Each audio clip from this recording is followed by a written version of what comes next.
राधे राधे दोस्तों। हम नगेंद्र की बुक से वाचन कर रहे हैं और पूर्व पीठ का इसमें चल रहा है। कल तक हमने यहाँ तक देखा था, अब इसके आगे का हम लोग देखते हैं। हिंदी साहित्य की भूमिका के अंतर्गत आचार्य द्विवेदी के इतिहास संबंधित कुछ और रचनाएं भी प्रकाशित हुई हैं। यहाँ आप इसको अंडरलाइन कर लीजिए। हिंदी साहित्य की भूमिका, इसका ग्रंथ है आचार्य द्विवेदी जी का, प्रकाशित हुई हैं। हिंदी साहित्य का उद्भव और विकास, ये भी है। हिंदी साहित्य का आदिकाल, इसको भी आप अंडरलाइन कर लीजिए। एक तो हिंदी साहित्य का उद्भव और विकास और हिंदी साहित्य का आदिकाल। तो अब इसकी सन को भी आप नोट कर लीजिएगा। हिंदी साहित्य की भूमिका, ये इनके आलोचनात्मक ग्रंथ हैं।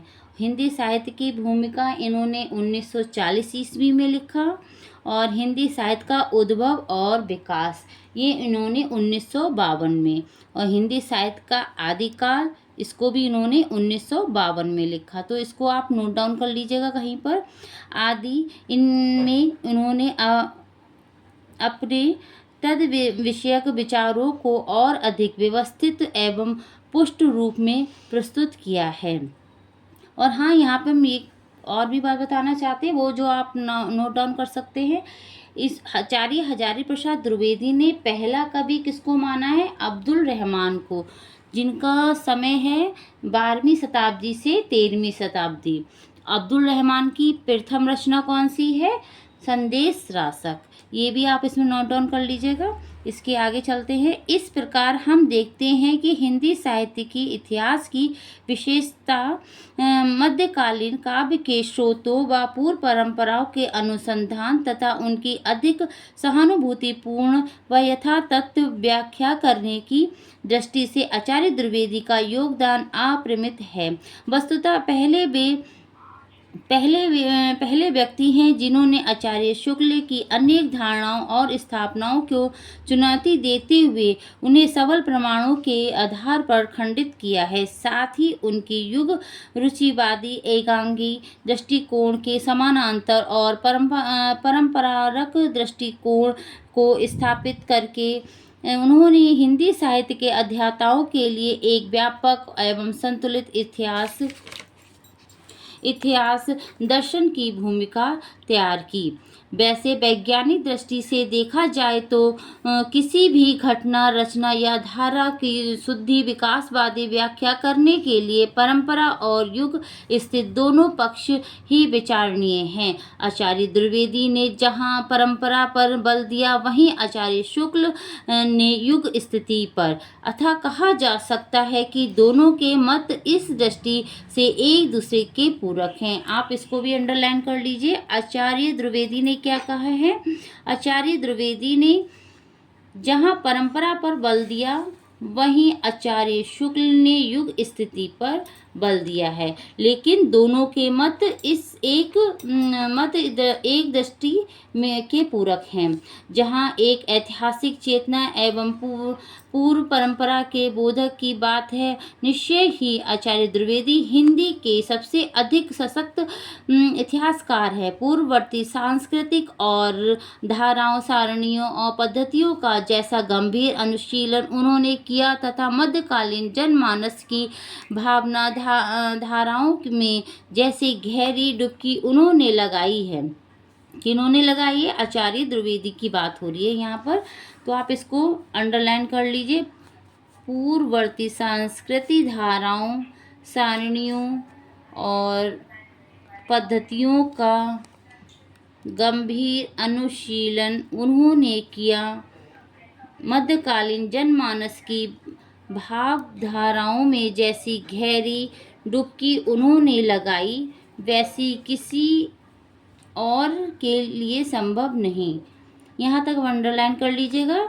ये आपको कथन देके पूछा जा सकता है, ये किसका है? तो आचार्य हजारी प्रसाद द्विवेदी जी का है ये। किंतु फिर भी उन्होंने अपना लक्ष्य आचार्य शुक्ल द्वारा स्थापित इतिहास के स्थूल ढांचे में ही अपनी धाराओं को समेट देने तक का रखा है। जबकि यहाँ पर भी आप अंडरलाइन कर लीजिए। यहाँ से फिर भी यहाँ से फिर भी अपना लक्ष्य किसने, आचार्य हजारी प्रसाद द्विवेदी ने, फिर भी उन्होंने अपना लक्ष्य आचार्य शुक्ल द्वारा स्थापित इतिहास के स्थूल ढांचे में ही अपनी धारणाओं को समेट देने तक का रखा है। ये कथन देखिए पूछा जाता है, जबकि उसे आमूल चूक परिवर्तित कर देने की शक्ति का भी उनमें अभाव नहीं था। शुक्ल जी द्वारा स्थापित प्रथम 3 कालखंडों को ब्रह्म रूप व भीतरी आधारों की दृष्टि से पूर्ण झकझोर देने के बाद भी उन्होंने उसे उन्मूलित कर देने का कार्य अपने हाथों से संपादित नहीं किया। शायद यह उनकी अहिंसक दृष्टि का परिणाम है कि वे पूर्व व्यवस्था के सारे दोषों व अवगुणों का उद्घाटन करने के बाद भी अपनी ओर से उनमें परिवर्तन का कोई प्रयास नहीं करते। कदाचित यही कारण है कि इनके इतिहास की रूपरेखा, काल विभाजन पद्धति व काव्यधारा की नियोजना बहुत कुछ आचार्य शुक्ल के इतिहास के ही अनुरूप है। तो इन्होंने कहा है किसके अनुरूप है, आचार्य शुक्ल के अनुसार ही इन्होंने बताया, आचार्य हजारी प्रसाद द्विवेदी ने, कि उनसे ही मिलती जुलती है। आगे देखिए, आचार्य द्विवेदी के साथ साथ इस क्षेत्र में अवतरित होने वाले एक अन्य विद्वान डॉक्टर राम कुमार वर्मा, इन्होंने भी एक ग्रंथ लिखा है। वो कौन सा है, आलोचनात्मक ग्रंथ। इसको भी आप अंडरलाइन कर लीजिए। कौन सा ग्रंथ है, हिंदी साहित्य का आलोचनात्मक इतिहास, जिसका सन है 1938। इसको आप अंडरलाइन कर लीजिए। डॉक्टर राम कुमार वर्मा ने कौन सा आलोचनात्मक ग्रंथ लिखा, हिंदी साहित्य का आलोचनात्मक इतिहास, जो 1938 में सन 693 से 1693 ईस्वी तक की कालावधि को ही लिया है। कितनी, 600, इन्होंने 693 से 1693, तो ये बहुत आसानी से याद किया जा सकता है। जिस 693 है, यहाँ 1693, बस एक आगे बढ़ाना, इसमें एक आगे बढ़ाना है, एक शायद 693 एक आगे बढ़ा दीजिए, तो दोनों आप कनेक्ट कर सकते हैं। तक की कालावधि को ही लिया है। संपूर्ण ग्रंथ को 7 प्रकरणों में विभक्त करते हुए सामान्यतः रामचंद्र शुक्ल के ही वर्गीकरण का अनुसरण किया है। इन्होंने इसका आदिकाल को कितने भागों में, 2 उपकरणों में बांटा है। पहला, आप इसको नोट डाउन कर लीजिए, पहला तो उन्होंने बांटा है संधि काल में और दूसरा चारण काल में। और इन्होंने प्रथम जो संधि काल का समय बताया है 750 से 1000, ये संवत में है, 750 से 1000 तक। और चारण काल का समय इन्होंने बताया है 1000 से 1375, ये संवत में बताया है। और इन्होंने, रामकुमार वर्मा ने प्रथम कवि किसको माना है, शंभू को माना है, जिसका समय 693 है। और इन्होंने इसको, शंभू को ही पहला कवि माना है। तो आप इसको नोट डाउन कर लीजिएगा। इतना अवश्य है कि युग व धाराओं के नामकरण में किंचित परिवर्तन कर उन्हें सरल रूप दे दिया गया है, तथा यथा निर्गुण ज्ञानर्षि शाखा और निर्गुण प्रेमार्गी शाखा जैसे लंबे लंबे नामों के स्थान पर संत काव्य और प्रेम काव्य आदि का प्रयोग किया है। जैसे वहाँ पर बताया गया था निर्गुण, इसको अंडरलाइन कर लीजिए, निर्गुण ज्ञानर्षि शाखा और निर्गुण प्रेमार्षि शाखा को इन्होंने क्या नाम दिया, संत काव्य। निर्गुण ज्ञानर्षि शाखा को उन्होंने संत काव्य कहा और निर्गुण प्रेम मार्गी शाखा को इन्होंने क्या कहा, प्रेम काव्य कहा है। ये किसने कहा है, राम कुमार वर्मा ने।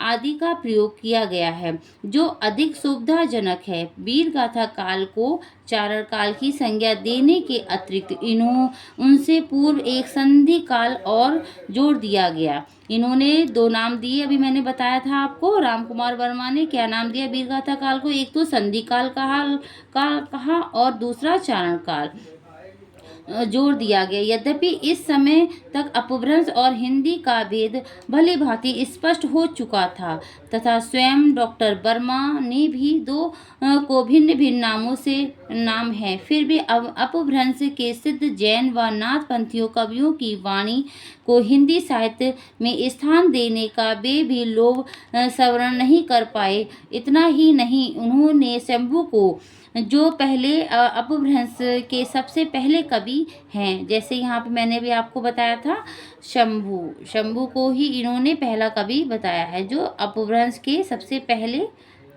कवि हैं। 2 क्वेश्चन हो गए कि राम कुमार वर्मा ने शंभू को ही पहला कवि माना है और जो अपभ्रंश के पहले कवि हैं। हिंदी का पहला कवि मानते हुए, ये अंडरलाइन आप कर लीजिए, हिंदी का पहला कवि मानते हुए हिंदी साहित्य का आरंभ 693 ईस्वी से स्वीकार किया जाता है। ऐतिहासिक व्याख्या की दृष्टि से ये इतिहास आचार्य शुक्ल के गुण दोषों का ही विस्तार है। कवियों के मूल्यांकन में अवश्य लेखक ने अधिक सहृदय और कलात्मकता का परिचय दिया है। अनेक कवियों के काव्य सौंदर्य का आख्यान करते समय लेखक की लेखनी काव्य में ओ होती है, जो कि डॉक्टर वर्मा के कवि पक्ष का संकेत देती है। शैली की इस सरलता और प्रभावपूर्णता के कारण उनका इतिहास पर्याप्त लोकप्रिय हुआ है तथा पाठकों को इस बात का अभाव प्राय रखता रहा है कि ये भक्ति काल तक की सीमित है, उनका शेष भाग अलिखित रहा है। आज हम यहीं तक करेंगे और आप लोग इसको जो मैंने बताया, आप लोग उसको अंडरलाइन करते चलिए या नोट्स बनाते हुए चलिए। धन्यवाद।